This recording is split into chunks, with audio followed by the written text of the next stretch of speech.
So this is just a quick look at 3 new knives from Real Steel. We'll start off with this one in the middle, which is actually a slip joint. The name of this one is the Serenity slip joint, and the wood is rosewood. Beautiful wood. I personally love rosewood. Really quick, I want to show you what rosewood looks like and why they call it rosewood. As you can see, the center of the tree looks like a rose. And not only does the rose have beautiful patterns in it, but on the outside, there's also amazing patterns. Now, there's different kinds of rosewood, I believe, so there's probably going to be different colors, different patterns, and so on.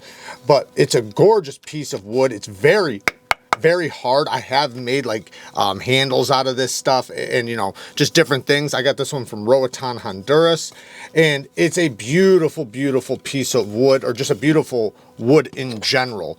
So that is what this is made from, rosewood. You can see the micro milling in there too. That looks really cool.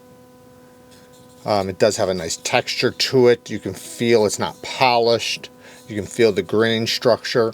And it is a slip joint. So you have a nail nick. You don't have to use the nail nick. You can just pull it. And it has a really cool sound. Listen to this sound.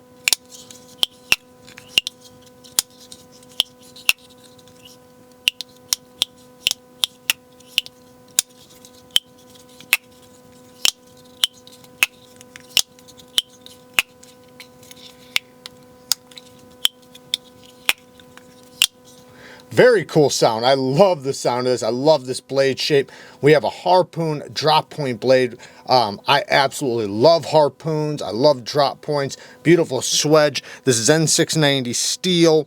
Ergonomics are great. This is a great size knife, just great all the way around for, you know, general purpose. It has a deep carry clip that's very deep carry that you can flip to the other side. You just pull it out and put it in that side. You have that screw right there. Very minimal, or very small, well, not minimal, I guess. I was gonna say minimal hardware, but it does have 1, 2, 3, so I guess it's not that minimal. It has a crowned spine though, because of the back spring. And instead of having a half stop, it has a 3/4 stop. So because it has a 3/4 stop, you can lower it down like that, just pop it down and then close it. I can technically open it up one-handed pretty easily. Once you get to right there, it's not going to close on you. So at that point, you can get it to the 3/4 point and open it up all the way. But it's mostly a 2-hand opening knife. The back spring is not the strongest, but this isn't really meant to be. And it does have that safety feature. So if it does fail, it's going to hit that first, you know, hopefully. But, you know, it's meant for, you know, just basic cutting. So, you know, this isn't a knife you're going to want to pull in and out of cuts. You just want to make a nice cut, which is what most people do with their knives, you know, daily.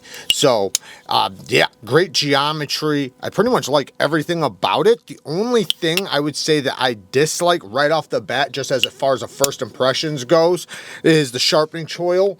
They put it right to the plunge grind. I wish this was moved, or there was just some sort of groove there so that it separated the edge from the plunge grind.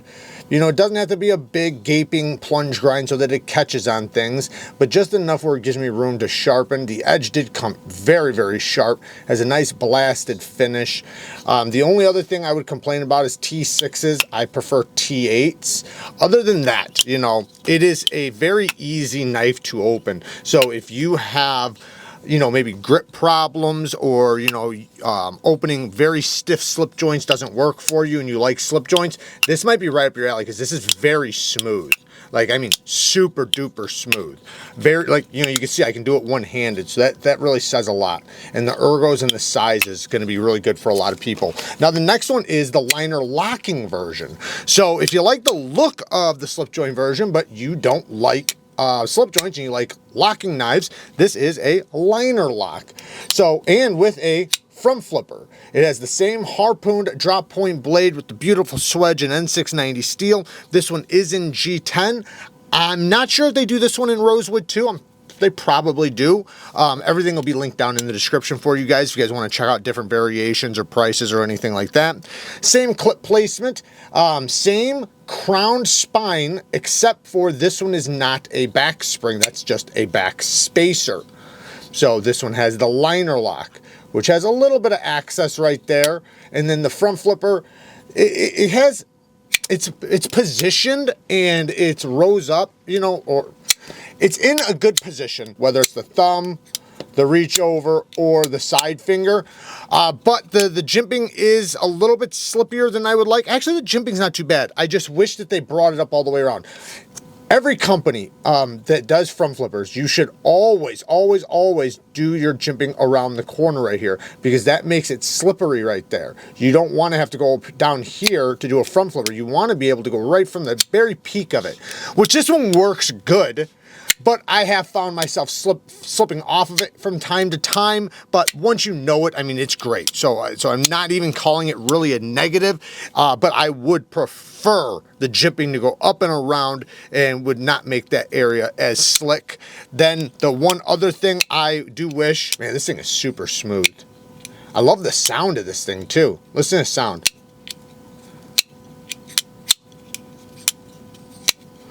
No, it's not doing it. It has like a nice loud pop when it opens up. Anyways, access to the lock bar, I wish was a little bit better. I wish they knocked this back just a little bit more. They gave you a little bit, but it's so little. And the problem is this is polished. So this is polished, plus they left a little bit, so it is a little slippery. Not that it's bad. I can easily unlock it with, effortlessly, but I would prefer this to be textured or give me some more space so that I'm not trying to unlock a slippery lock, especially with wet hands or anything like that. This is a light duty knife, not that big of a deal, and does work really well. I can reverse flick it, but I don't think everybody's going to be able to do that. It's not the easiest one to do. The ergos are the same, very, very good. It's going to be a great size for most people. Good balance, good geometry. The detent is tuned very well for a front flipper. And I imagine this thing will carry very, very well because their pocket clips almost always work very well. So, and it is a deep carry clip. So very cool. I like this one. Again, though, same thing, sharpening tool and plunge grind. That's probably my biggest complaint. Well, actually, my biggest complaint is going to be, wish there was jimping, wish there was more access and texture, and then the plunge grind, and then T6s. This one is a premium slip joint in titanium. Now, you can see it has a nice big fuller for you to grab onto and open it up.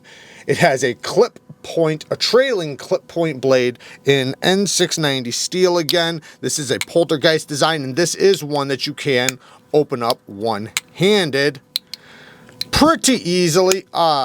It's not a super strong spring, and it does have a 3/4 stop as well, just like the first knife. So the back spring doesn't have a ton of pressure, so it's very easy to push down. So this isn't one you're going to want to put your thumb on the spine, but as long as you're holding back here and doing regular purposed cuts, you will be just fine. It does have texture right here, nice jimping, beautiful jimping right there. That's the kind of jimping I'd like to see on the front flipper. Then it does have it does have heavy milling on the inside of the titanium scales to bring down the weight. TA hardware all the way around. Love to see that. I like these titanium mill pocket clips. They work very, very well, and they look good. It does have a good looking back spring. Look at that texture right there. I like that jimping. Again, great jimping. This would be great front flipper jimping. And yeah, that back spring looks really good. I love that the way it looks. But nice and comfortable in the hand, good size. This area right here, how it cants down, it fits right nestled in your palm really nicely. The pinch grips are going to be great. And like I said, you can technically open it up one-handed if needed, as long as your hands aren't slippery or oily or anything like that. But the primary way to open it is two-handed. Let's listen to the acoustics.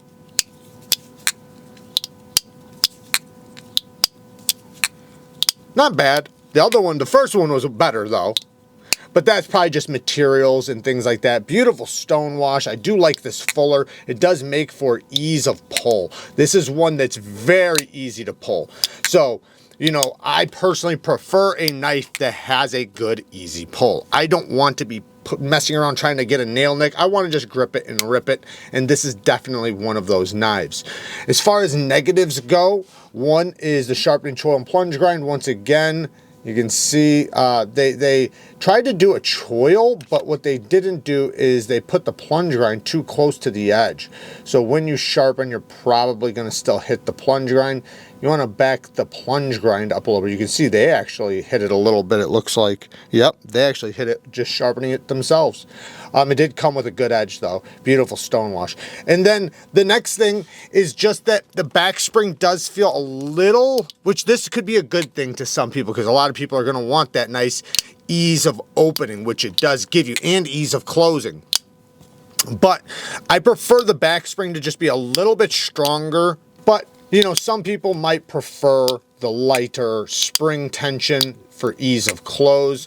And you know, it's a very subtle amount. You might be able to adjust it yourself if you really cared. I don't think it's that big of a deal, but nice lanyard hole right there. Other than the one negative with the sharpening choil plunge grind area, and you know, maybe a little bit stronger of a back spring, or it's lighter. I wish it was a little bit stronger. That's really it. Everything else is top notch.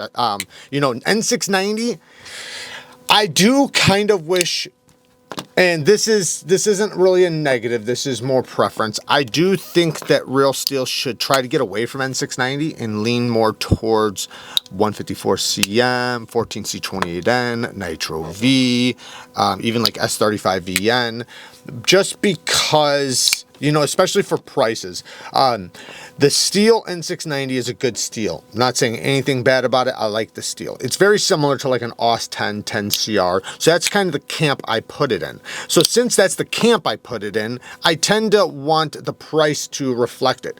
Granted, you can throw premium materials on a knife, or on a knife that has a budget steel, which is fine, and the price will go up, but you still want to feel good about your purchase with your knife, making sure you get an appropriate steel for the money. So, you know, sometimes it seems their N690 seems a little bit overpriced, but it's because of the handle materials, you know, which I know increases the price, so I'm not debating that at all. I'm just saying I'd love to see them change that steel just a little bit, upgrade it just slightly, and I think the price would feel just a little bit better. Is it a negative? No, it's more of just like a in the future preference type of thing. And you know, all in all, man, Real Steel makes great knives. Look at that centering, perfect centering. I like Real Steel's knives. They have a lot of knives in their catalog that I absolutely love. Some of which are very tough, very slicey, are definitely my style. So I will link everything down in the description, and you can check out other Real Steel knives if you check out the link down in the description. Work hard, stay tough. Until next time, peace.